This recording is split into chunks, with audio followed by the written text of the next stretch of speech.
ಹೇ ಸೀತಾರಾಮ್ಗೆ ಸ್ವಾಗತ.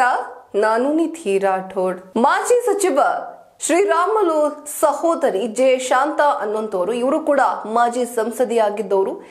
ಇವರು ಇದೀಗ ಬಿಜೆಪಿಯನ್ನ ಬಿಟ್ಟು YRS ಕಾಂಗ್ರೆಸ್ಗೆ ಸೇರ್ಕೊಂಡಿದ್ದಾರೆ ಅನ್ನುವಂತಹ ಮಾಹಿತಿ ಸಿಗ್ತಾ ಇದೆ. ಬಿಜೆಪಿ ಅಂದ್ರೆ ಇಲ್ಲಿ ಕರ್ನಾಟಕದಲ್ಲಿ ಅವರು ಸಂಸದೆಯಾಗಿ ಕಾರ್ಯವನ್ನ ನಿರ್ವಹಿಸಿದ್ರು. ಆದ್ರೆ ಇದೀಗ ಆಂಧ್ರ ರಾಜಕಾರಣಕ್ಕೆ ಎಂಟ್ರಿ ಕೊಟ್ಟಿದ್ದಾರಂತೆ. ಅಲ್ಲಿನ ಸಿಎಂ ಜಗನ್ಮೋಹನ್ ರೆಡ್ಡಿ ಅವರು ಜಿ ಶಾಂತಾ ಅವರಿಗೆ ತುಂಬಾ ಒಳ್ಳೆಯ ಪರಿಚಯ ಹೊಂದಿರೋ ಕಾರಣದಿಂದಾಗಿ ಅವರ ಪಕ್ಷವನ್ನ ಸೇರ್ಕೊಂಡಿದ್ದಾರೆ ಅನ್ನುವಂತಹ ಮಾಹಿತಿ ಇದೆ. ಇದೀಗ ಕರ್ನಾಟಕದ ಬಿಜೆಪಿ ಸರ್ಕಾರಕ್ಕೆ ಅಥವಾ ಬಿಜೆಪಿ ಪಕ್ಷಕ್ಕೆ ಗುಡ್ ಬೈ ಹೇಳಿದ್ದಾರೆ ಜೆ ಶಾಂತಾ ಅವರು. ಬನ್ನಿ ಹಾಗಾದ್ರೆ ಅವರು YRS ಕಾಂಗ್ರೆಸ್ ಪಕ್ಷವನ್ನ ಸೇರೋದಕ್ಕೆ ಏನ್ ಕಾರಣ, ಜೊತೆಗೆ ಯಾವಾಗ ಅವರು ಕಾಂಗ್ರೆಸ್ ಅನ್ನ ಸೇರ್ಕೊಂಡಿರುವಂತದ್ದು, ಇನ್ನು ಜಗನ್ಮೋಹನ್ ರೆಡ್ಡಿ ಅವರ ಜೊತೆಗೆ ಅವರ ಪರಿಚಯ ಆಗಿದ್ಯಾವಾಗ, ಇದೆಲ್ಲದರ ಡೀಟೇಲ್ಸ್ ಅನ್ನ ಕೊಡ್ತೀವಿ, ವರದಿ ನೋಡಿ.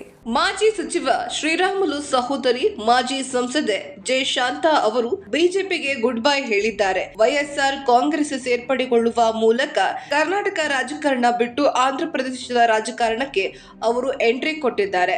ವಿಜಯವಾಡ ತಾಡಿಪಲ್ಲಿ ಸಿಎಂ ಕ್ಯಾಂಪ್ ಆಫೀಸ್ನಲ್ಲಿ ಆಂಧ್ರ ಸಿಎಂ ಜಗನ್ಮೋಹನ್ ರೆಡ್ಡಿ ಅವರ ನೇತೃತ್ವದಲ್ಲಿ ಅವರು YSR ಕಾಂಗ್ರೆಸ್ ಸೇರ್ಪಡೆಯಾಗಿದ್ದಾರೆ.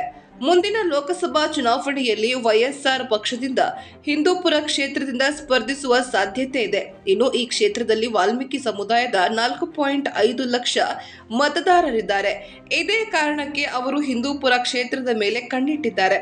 ಕರ್ನಾಟಕದಲ್ಲಿ ವಾಲ್ಮೀಕಿ ಜಾತಿ ಪರಿಶಿಷ್ಟ ಪಂಗಡಕ್ಕೆ ಸೇರಿದ್ದರೆ ಆಂಧ್ರದಲ್ಲಿ ಹಿಂದುಳಿದ ವರ್ಗಕ್ಕೆ ಸೇರಿದೆ. ಜಗನ್ಮೋಹನ್ ರೆಡ್ಡಿ ಅವರು ಸಂಸದರಾಗಿದ್ದಾಗ ಲೋಕಸಭೆಯಲ್ಲಿ ಶಾಂತಾ ಪರಿಚಯವಾಗಿದ್ದು ಆಂಧ್ರದ ರಾಜಕೀಯ ಎಂಟ್ರಿಗೆ ಅಂದಿನ ಪರಿಚಯ ಕಾರಣವಾಗಿದೆ. ಇತ್ತ ಬಳ್ಳಾರಿಯ ಬಿಜೆಪಿಯ ಲೋಕಸಭಾ ಟಿಕೆಟ್ ಶ್ರೀರಾಮುಲು ಅವರಿಗೆ ಸಿಗುವ ಸಾಧ್ಯತೆ ಇರುವುದರಿಂದ ಅವರು ಹಿಂದೂಪುರ ಕಡೆಗೆ ಮುಖ ಮಾಡಿದ್ದಾರೆ ಎನ್ನಲಾಗ್ತಾ ಇದೆ. ಇದಾಗಿತ್ತು ಇವತ್ತಿನ ಅಪ್ಡೇಟ್. ಮತ್ತಷ್ಟು ಅಪ್ಡೇಟ್ಸ್ಗಾಗಿ ನೋಡ್ತಾ ಇರಿ ಹೇ ಸೀತಾರಾಮ್, ಇದು ಸತ್ಯದ ಕೈಗನ್ನಡಿ.